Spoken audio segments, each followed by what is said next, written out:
पुढची बातमी पाहूयात। कृष्णा नदीच्या पाणलोट क्षेत्रामध्ये सध्या मुसळधार पाऊस बरसतोय। कृष्णा नदीच्या पाणी पातळीमध्ये वाढ झालेली आहे। नदीच्या पाण्याची पातळी दररोज 2 ते 3 फुटांनी वाढतीये आणि 2 ते 3 फुटांनी घट सुद्धा होतीये।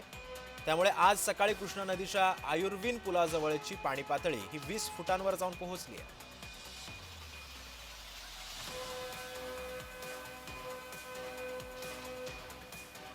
दरम्यान याच पावसाचा आढावा घेतलाय आमचे प्रतिनिधी दीपक चव्हाण यांनी।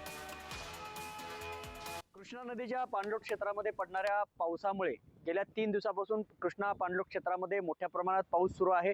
त्यामुळे कृष्णा नदीच्या पाणी पातळीमध्ये आता झपाट्याने वाढ होत चाललेली आहे। आपण सध्या सांगलीच्या कृष्णा नदीच्या आयर्विन पुलाजवळ आहोत। या ठिकाणी जर आता पाण्याची पातळी पाहिली तर 20 फुटापर्यंत आता हे कृष्णा नदीची पाणी पातळी आयर्विन पुलाजवळ आपल्याला पाहायला मिळते।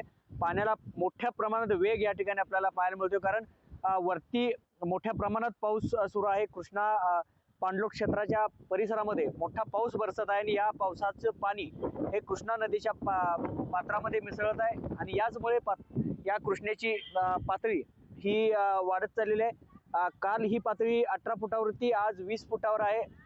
दररोज या पातळीमध्ये 2 ते 3 फुटाने वाढ आणि उतार होत आहे आणि अजूनही पाऊस बरसण्याची शक्यता लक्षात घेता कृष्णा नदीची पाणी पातळी वाढण्याची शक्यता आहे। या पार्श्वभूमीवर जिल्हा आपत्ती व्यवस्थापन विभाग असेल, महापालिका अग्निशमन विभाग असेल किंवा आणीबाणी सेवा असेल, या सर्व सेवा या सज्ज झालेल्या आहेत, अलर्ट मोडवर आहेत।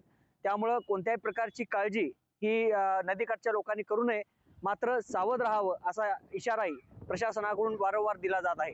व्हिडिओ जर्नलिस्ट योगेश मानेसोबत दीपक चव्हाण, जय महाराष्ट्र, सांगली।